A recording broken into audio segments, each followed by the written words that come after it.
Hey everybody, welcome back to Let's Play Hearts of Iron 4 New Orders America. Let us continue on from where we last left off. So, Italy, the beautiful, beautiful underbelly of Europe. You know, like if you've ever had a delicious bit of pork, you know the belly is a good part. And you know what, Italy? You are the bacon of Europe. Extremely 2010 Reddit core there. But anyway, Italy's joining OFN. Very happy to see it. And with them, you know, they brought Croatia, Serbia, Greece, a lot of Middle Eastern countries as well. Good stuff. Also, Colombia has now exploded into civil war. We put a lot of effort into the immediate positioning here to try to sabotage the Republican government in any way we can. We want the Revolutionary Union to do what they do best, which is have like a cool revolution and win. Okay, Colombian civil war has begun. Free production units. I want to spend more of you. I'm going to put you up to like I'll put you up to 140, I think seems reasonable. We have sent a volunteer division to the Revolutionary Army. Can I send air volunteers? No. At least not yet. Mafia money, Stonewall Gin. Like all organized crime establishments, the anonymous room in Queens had a smell of cash and cigarettes. And too many secrets whispered into the waiting drywall. The men within paced about and spoke at length on the subjects one would expect. Laundry here, a feastum issue here, the latest quotas from the bosses. Everybody knew enough to make sure they didn't leave the wrong words hanging in the air for the wrong ears. Shibboleths sprouted from the smoky mist. The Japanese branch of the Mafia didn't cling to their yellow halls of power on the East Coast by playing stupid. They certainly weren't going to start now. The struggle at present wasn't one of power, but of its old friend money. The New York joints had been busted up for a long while, and for a time the patrons had settled in for what they could get. Depression years and the chaos of the 50s had a way of killing many uptown pretensions. But now that America was covering the old middle-class patrons were beginning to filter out, and the ones even the Cosa Nostra deemed distasteful were moving in to take their place. The pimps were losing control of the situation on home turf. Something had to be done. Anthony, Joe, and Mark, not the real names, filled with a map of South Avenue on the table. A new joint, free of the putrid smell of Old Town, would jazz up the revenues and act as a movement point for money, guns, information. Old trades, new venues, easy money, but who would frequent it? It wasn't exactly Broadway. Anthony smiled. His next words would change history, even if he didn't actually know it yet. We open it up to the queers. So presumably that is going to be Stonewall. We'll see how that goes for them. So we're going to invest in administration. When is my unit going to get there? He'll be there on the 17th, so a few more days left to go on that. And where do you want to push those units first? I mean, we could clean up this small pocket of Colombian territory. Remember, New Granada, 1533-17. Like, New Granada is a force to be reckoned with, primarily because they have such a big army in such a small area. We need to be worried about that. Okay. Bobby has declared war on the Sultanate of Sokoto. And our unit has now arrived on the front lines. Excellent. So we should be, I would have to imagine, by far, like, the most powerful, because there's Bogota. Like, it's right there. I would love to take that as quickly as we possibly can. Is my unit just better than theirs? Actually, they've already been pushed back. But 21...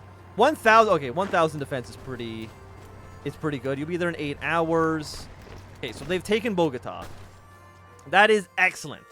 We now have the capital of Colombia.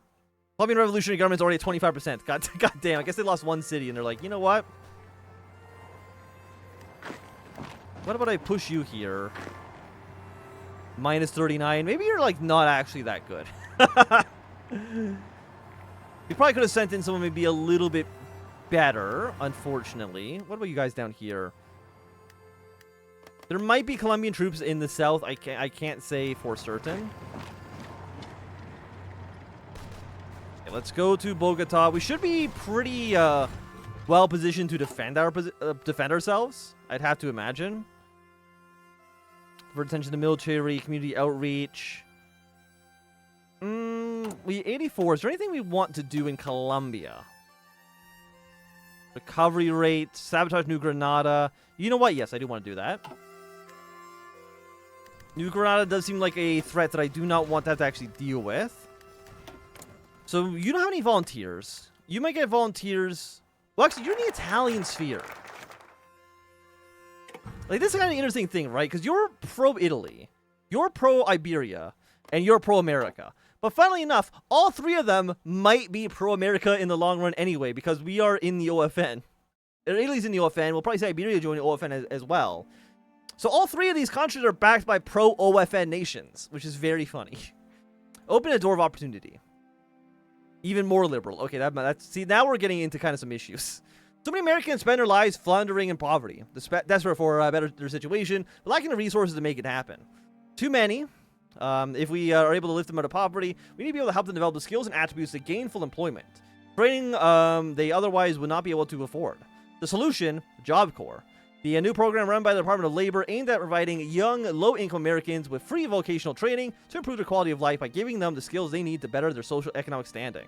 With the advent of the Job Corps, we'll be able to show America's indigent millions a path out of the darkness of poverty, where a brighter future awaits whoever is willing to make it theirs. Okay. Danger to the right. Hasn't changed. Union members see the president as greatly defending their interests, slightly boosting progressives in pro-union states, while losing support in the more conservative states. We do need to not campaign for civil rights. I need to kind of unify the party at least a little bit. Testimony for the people. Political power goes up. Friendship poverty. Moderate subsidies. Let's do the testimony from the people next. How are you guys doing, by the way? I mean, they're still holding on. It's really the best I could potentially ask of them. I think the Colombian army might be a little too powerful, which is not something I'm happy to report. The collapse of the Colombian American... Yeah, so you actually just get a bonus to attack us, which is very, very, very rude, I would say. Is there anything else we can do in South America? Military is loyal. Global conflicts. How are you guys doing? Going up? Excellent. I like to see that. Now, we might lose Bogota. Do I actually, like, delete this unit and send somebody new in? Because honestly, you don't really seem to be cutting it. To be quite honest. Like, you're just a basic infantry. And I can't, unfortunately, I can't recall you. That's not a thing that exists in, not a thing that exists in New Order. Units encircled. I don't know if that's true, to be honest with you. So you can maybe pull you down south. We have some Brazilian units now here as well. You're getting volunteers from Guangdong, sure. You're getting volunteers from Iberia. I mean, that's reasonable. So Brazil has sent in a tank division, which I mean is nice. How else? What do you guys have? You have light American bombing, American sabotage efforts. What if I sent you down here? Is there Colombian troops in this small corner? There might be, there might not be. Failed coup in Colombia. Colombia is extremely communist. I did not realize just how socialist they were down there. Okay, I want you out. I want to go down south. RDC's campaigned well. Let's go to Montana. Prediction is still a little wonky, to be honest, but that's okay. China has stalled the Flames Rebellion from the Western Insurrection. Okay. So they lost, right? Yeah, the Reconstruction Authority is now taking place. A bit of a shame, but what can you do? Does that boost them in the Cold War? Is that considered a victory for Colombian Civil War? Why do they have any points for Colombia? Philippine landing, the battle for Italy, they took a -100. Germany, defeat. I mean, they got the moon landing, so I mean, good for them, right? That's something. Okay, miniature computer. So I think we're now down to our last intelligence tech, which is the pipe radio. Yeah, you're kind of garbage. I definitely... My horse sucks. So I think the Revolutionary Army is just is in the gutter. We probably should have known this was going to happen from the moment that they lost this northern area here. When they lost their ports, that should have been the obvious death knell. Mexico's returned to Ecuador. I mean, after that, I guess we back the fascist over the conservatives because they're they have Japanese advisors, they have Japanese support. So I guess you're pro-Japan. So I guess I then would back the Republic of Colombia. It's a very strange one. But let us ease Southern fears. We're spending a lot of political power on this. Oh yeah, we're fucked. It's never been more over for the Colombian Revolutionary Army than it is right now. I mean, luckily Germany got nothing done. But that's not a surprise, though. Okay, Italy wants to buy some equipment. I see no reason to say no to Italy. Here you go. I mean, is there anyone in the market that I would not want to buy stuff from me? I don't think so. So, you know what? Just auto-accept purchases. I don't see any reason to even notify me. You're all looking good. You're all looking good. Let's send some more weapons to the Russian communist. You can pull you back. What if we were, like, theoretically, like, victory point rush to Cali? Would that do anything? I mean, oh god, our units are just fucking garbage, man. OFN involvement, agrarian crisis. On the shoulders of giants. Brazilian technical aid. Venezuela, are you doing anything for supporting us here? I don't think so. Okay, there's testimony for the people. 2 days for us to assuage a little bit of fears here. Okay. Request for recognition. After the formal communication channels between the United States and Irkutsk, Yagoda requests that we formally recognize Irkutsk as a sovereign state, and that we will send emissaries to Washington, D.C., and that they will send emissaries to Washington, D.C., to further discuss diplomatic relations between us and them. Irkutsk appears to be the most legitimate successor state to the former Soviet Union, with the government continuing many former policies being run by many high-ranking former Soviet government members. Although they did not ask for formal recognition as the USSR's successor state, the continuity that they possess from the old Soviet government makes them an ideal candidate for us to support. It makes them a likely candidate for Soviet reunification, and for the potential powerful ally that we can properly face the fascist menace in Europe. Yes, an old ally will return. What do we even do here, man? I guess let's go to Eastern Colombia. How did we falter so quickly, man?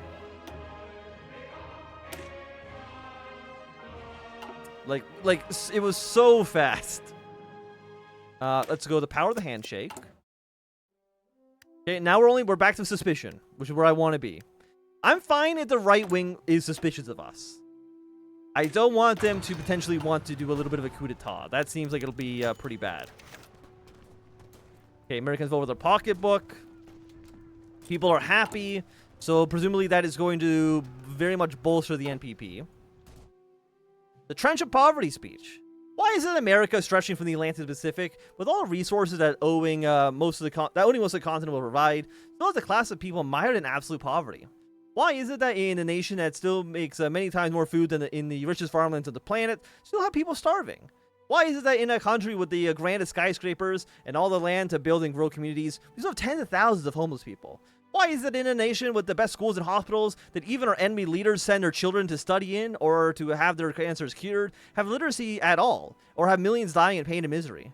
The simple fact is that for far too long, we've expected every American to lift themselves up, to climb up and out of the deep trench of poverty by their own merits, strength, and ability, enjoying the American dream that we all share. That system, which we call a meritocracy, and it takes its pride in, has a great flaw, though. There are some people who, no matter how hard they work, how hard they struggle, how much they save, how careful they are with their health, are struck by misfortunes of fate and are cast down to the pit of despair, unable to scramble out of it. In the White House, I receive stories like these every day via letter and telegram. As I visit every state and city and county, it's heartbreaking to want to help those that through little or no fault of their own have been pushed into the trenches of poverty. So instead, I say, let us help those that need it. Everyone with a deep dark hole that they've been dumped into, those that are sick, we should heal. Those that have been maimed, we should lift up. Those that are homeless, we should shelter. Those who are scraping by, we should give a helping hand. That is the goal of Social Security. Providing a baseline of support for those who need it, giving every American a chance to live in the dream, to reach out a hand, to hand down a ladder, to pull up everybody from the trenches of poverty. A more secure America. Okay, so Colombia is fucked. I honestly don't think there's anything we could have done to win. Right? I think it was doomed from the get-go. So I'm not going to feel too bad about it. Let's send more troops to Angola. How are they actually looking right now? You're meeting with Savimbi. So presumably, so you need to get our way down to the bottom. So we just have to... The American way. Launch property colonization. So it looks like they just have to get to the bottom of one of these trees. So they're on their way. Angola is a little bit further than I would like. East Africa is... I mean, they're actually getting quite close. I mean, they do like 1, 2, 3, 4, 5. Like, they're at minimum 5 focuses away from holding an East African summit. So I'm hoping by the end of 68, I would like to see the OFN mandates in Africa concluded. That at least is that's my plan. I don't know how well that'll work, but it's what I would like to see happen. Okay. So next up, what are you? Are just telling me foreign policy decisions, commit more troops. Don't think we need to do that right now. Optics are going down a little bit. We're now at 71. But honestly, it's still like not so bad. Mass-produced rifles. Honestly, will never take you. I don't think it matters at all. Seems more liberal, increasing voting franchises. I mean, really, we just want to save it to 150, because that's where most of the new good stuff is going to be. Cali has fallen. Lackluster campaign. The new senators have been elected. And the current is that the Democrat... Okay, so is this... This is the elections happen then. Democrats have lost 7 seats. We have gained 7. 5 more progressives, 2 more nationalists. So basically, the Democrats have completely faltered. Even though I actually was supporting them on this go-around, they basically completely fell apart, which is fine. You've been re-elected to the Faroe Islands. I mean, congratulations, I guess. I'm sure the Faroe Islands are cool and all. Are you, like, what are you? You're just here? How many people live in the Faroe Islands? 38,000? Okay. That's like a university.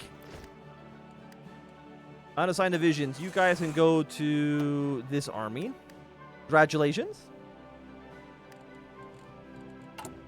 128. Look at that. Do you see this? You see this little sliver of red? Is that socialist or are they communist? Fraternalist is... Yeah, George Wallace. Gus Hall. NPPM. 1%. Now, I don't know popularities for the NPP. Is there anywhere where they actually have any support? You know, middling, low. The answer is no. Nobody actually supports the sovereigntists. No one supports the Marxists at all. So, like, as long as we don't, like, purposefully shoot ourselves in the foot, we should be fine. That's at least the way that I see this right now. The Bodega is still held by New Granada, but, I mean, you're basically dead. I mean, they had twice as many troops as we did. I think they actually had more troops than both of our sides put together, so I'm not surprised that Colombia was able to win their war. It's a little bit of a shame. I would have liked to see a little bit more chutzpah from our side, but I mean, it is what it is, right? It is what it is. Campaign with Wallace. A long way from home. Jean Kirkpatrick was used to hardship. She was used to tough conflict, uphill battles, and challenging odds. Hell, her entire geopolitical viewpoint, the Kirkpatrick Doctrine, was predicted on struggle. So it made sense that she was expecting a bitter fight for Virginia's 10th congressional district. She was expected to have to fight tooth and nail against the nationalist faction of the MPP, Joel Broyhill. This battle, of course, never came. Kirkpatrick won easily. An overwhelming majority of voters chose her. Situated right outside Washington, D.C., Virginia's 10th congressional district benefited from the progressiveness of the capital, in addition to having countless people who work on the Hill living within it. Countless staffers for both the incumbent president's party and those opposed chose Jane Kirkpatrick at the ballot box. She provided a better future for both Virginia and for the country. There are two things that really swayed the vote, however, and made Kirkpatrick's victory assured. Or rather, two buildings. The Pentagon, the headquarters of the military, and Langley, the headquarters of the CIA.